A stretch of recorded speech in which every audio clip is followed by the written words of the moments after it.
Hello friends, आपका हमारे channel मेधा academy में हार्दिक स्वागत है। आज हम आपके सामने हिंदी सब्जेक्ट से रिलेटेड राजन सीरीज़ के लघु उत्तरीय प्रश्नों के पार्ट 11 को डिस्कस करने जा रहे हैं, जो यूपी डीएलएड के सेकंड सेमेस्टर से रिलेटेड है। इससे प्रीवियस वीडियो में हमने इसके पार्ट 10 को डिस्कस किया था। अगर आप उसे देखना चाहते हैं तो प्ले लिस्ट में लिंक से जाकर प्रीवियस वीडियो को देख सकते हैं।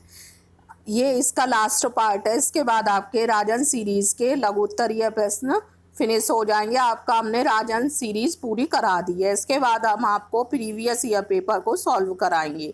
तो आइए स्टार्ट करते हैं। प्रश्न नंबर 60, वाचन कितने प्रकार का होता है बताइए। वाचन के प्रकार।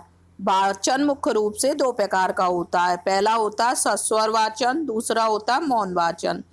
लिखित भाषा के ध्वनि युक्त वाचन को सस्वर वाचन कहा जाता है। लिखित भाषा के जिसमें ध्वनि युक्त वाचन हो उसे हम सस्वर वाचन के नाम से जानते हैं।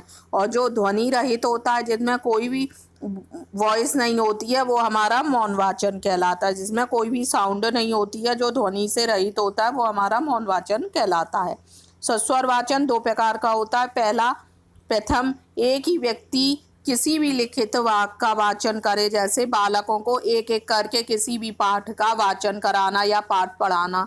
और दूसरा होता है बहुत सारे बालकों को किसी भी एक लिखित पाठ का एक साथ पढ़ने को कहना, जैसे राष्ट्रगान को बालकों द्वारा एक साथ मिलकर गाना। पहले प्रकार के वाचन को व्यक्तिगत वाचन कहते हैं। जब एक बालक द्वारा या एक व्यक्ति द्वारा किया जाता है तो उसे हम व्यक्तिगत वाचन के नाम से जानते हैं। जब बहुत सारे बालकों द्वारा, बच्चों द्वारा या व्यक्तियों द्वारा किया जाता है तो उसे हम सामूहिक वाचन के नाम से जानते हैं।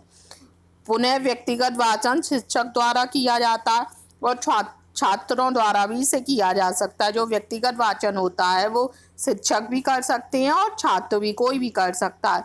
शिक्षक द्वारा किए गए व्यक्तिगत वाचन को आदर्श वाचन के नाम से जानते हैं। आदर्श वाचन किसे कहती हैं?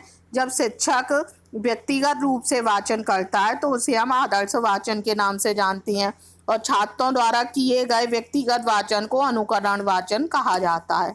अनुकरण वाचन प्राय व्यक्तिगत या सस्वर ही होता है। सस्वर इसलिए जब तक छात्र किसी अंश को बोलकर नहीं पढ़ेगा तब तक उसकी ध्वनि संबंधी कमियों और वाचन संबंधी त्रुटियों का पता नहीं लगा पाएगा। त्रुटियों का पता लगाने पर ही उनका संशोधन संभव है। यहाँ एक और शंका का समाधान करना उपयुक्त रहेगा। प्रार्थना को सामूहिक वाचन कहें या सामूहिक गीत भजन आदि। क्वेश्चन मार्क लगा दिया। शंका उचित है। इसमें उत्तर में हम यही कहना चाहेंगे, जब कोई अंश पढ़ा जाता है तभी उसे वाचन की संख्या दी जाती है। मतलब कोई भी अंश को जब हम पढ़ती हैं तो उसे हम वाचन की संज्ञा देती हैं। वाचन प्राय गद्य पाठों में ही होता है। पद्य पाठों में उसी को हम वाचन ना कहकर पाठ कह देते हैं। गद्य में ही क्या होता है? वाचन होता है। प्रार्थना जब गाई जाती है तब वह गीत है। चूंकि सभी के द्वारा पढ़ी जा रही है इसलिए गायन है, परंतु साथ ही आरोह अवरोह लयपूर्वक पढ़ी जा रही है इसलिए गीत अथवा पाठ है। महत्व की दृष्टि से त्रुटियों के सुधार में एकल वाचन को ही महत्व अधिक होता है। वाचन जो दो प्रकार के होते हैं, पहला आपका होता है सस्वर वाचन, दूसरा होता है मौन वाचन। लिखित भाषा के ध्वनि युक्त वाचन जो होता है उसे हम सस्वर वाचन कहते हैं। और मौन वाचन जिसमें कोई ध्वनि नहीं होती है वो हमारा मौन वाचन कहलाता है। सस्वर वाचन भी दो प्रकार का होता है, जिसमें एक अकेला व्यक्ति ही एक पाठ को पढ़े या एक बालक ही एक पाठ को करे। एक होता है कि जिसमें पूरी क्लास के बालक एक साथ पढ़े या बहुत सारे लोग एक साथ पढ़ें। जब एक लोग पढ़ता है तो उसे हम व्यक्तिगत वाचन के नाम से जानते हैं। जब बहुत सारे लोग मिलकर पढ़ते हैं तो उसे हम सामूहिक वाचन के नाम से जानते हैं। आइए नेक्स्ट देखते हैं। मौन वाचन की क्या आवश्यकता है? मौन वाचन की आवश्यकता में निम्नलिखित दृष्टिकोणों से हो सकती है। सबसे पहला, मौन वाचन में प्रत्येक छात्र पठ्यांश का वाचन अपनी गति से कर सकता है। अगर कोई बच्चा मौन वाचन कर रहा है तो वो अपनी जो उसकी गति है पढ़ने की, उस गति के हिसाब से कर सकता है। अगर मौन वाचन नहीं कराएं तो बच्चा अपनी गति के अनुसार नहीं कर पाएगा। लेकिन मौन वाचन में जो जैसा बच्चा करना चाहे वैसा आराम से पढ़ सकता है। जोर से पढ़ना चाहे, जल्दी जल्दी पढ़ना चाहे तो जल्दी जल्दी भी पढ़ सकता है। ये मौन वाचन की मेन विशेषता या आवश्यकता है कि बच्चा अपनी गति के अनुसार पढ़ सकता है। सेकंड है, यदि पाठ्यक्रम का कोई वाक्य या वाक्यांश छात्र की समझ में नहीं आ रहा है तो उसी वाक्य या वाक्यांश को उस समय तक बार बार पढ़ने का प्रयत्न कर सकते हैं जब तक कि वह वाक्य या वाक्यांश छात्र की समझ में ना आए।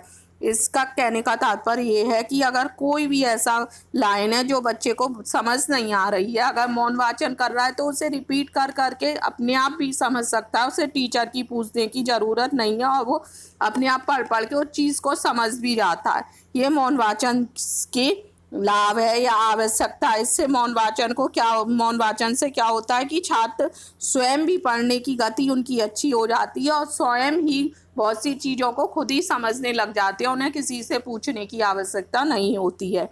थर्ड है अवकाश के क्षणों का सदुपयोग हेतु मौन वाचन आवश्यक है। जो छुट्टियां होती हैं उसमें बच्चे का मौन वाचन बहुत ज़रूरी होता है। उन छुट्टियों में वह मौन वाचन के द्वारा अपनी पढ़ाई को और अच्छे से करके और अपनी छुट्टियों का सदुपयोग भी कर सकता है। नेक्स्ट देखते हैं 62 संज्ञा किसे कहते हैं, उदाहरण देकर स्पष्ट कीजिए। किसी व्यक्ति, वस्तु, स्थान, प्राणी आदि के नाम को संज्ञा कहते हैं। जैसे प्राणी में किसी का भी नाम हो, राम, कृष्ण, राधा, हाथी, कोयल, तोता। स्थान में मैदान, ताजमहल, मुंबई, विद्यालय, घर।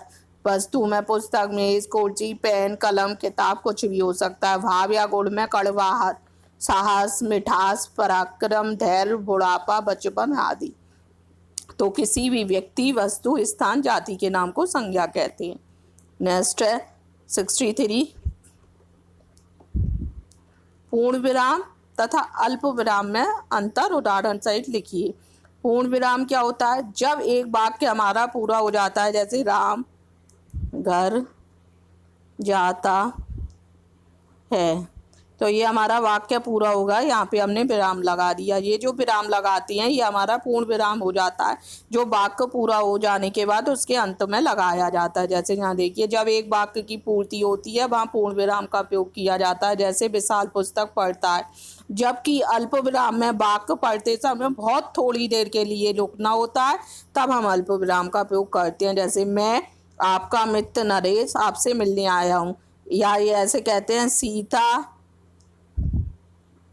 गीता अच्छी दोस्त हैं, अच्छी मित्र हैं। अब इसके लास्ट में हम पूर्ण विराम लगा देंगे और सीता और गीता के बीच में हमने अल्प विराम लगा दिया। तो अल्प विराम कहाँ पे लगाते हैं? जब हमें बहुत थोड़ी सी देर के लिए रुकना होता है, तब हम अल्प विराम का यूज़ करते हैं। और पूर्ण विराम जब हमारा वाक्य पूरा हो जाता है तो उसके अंत में हम पूर्ण विराम का उपयोग करते हैं।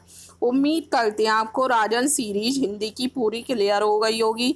हमने इसके बहुविकल्पीय प्रश्न, अति लघु प्रश्न और लघु प्रश्न सभी पूरे करा दिए हैं। अब आप हिंदी सब्जेक्ट की तैयारी आराम से राजन सीरीज से कर सकते हैं।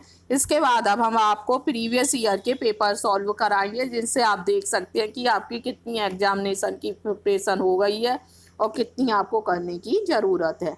अगर आपको हमारा वीडियो पसंद आया हो तो प्लीज़ हमारी वीडियो को लाइक कीजिए, अधिक से अधिक लोगों को शेयर कीजिए और इसके रिवीजन वीडियो या पेपर सॉल्व के वीडियो देखने के लिए हमारे चैनल को सब्सक्राइब कीजिए।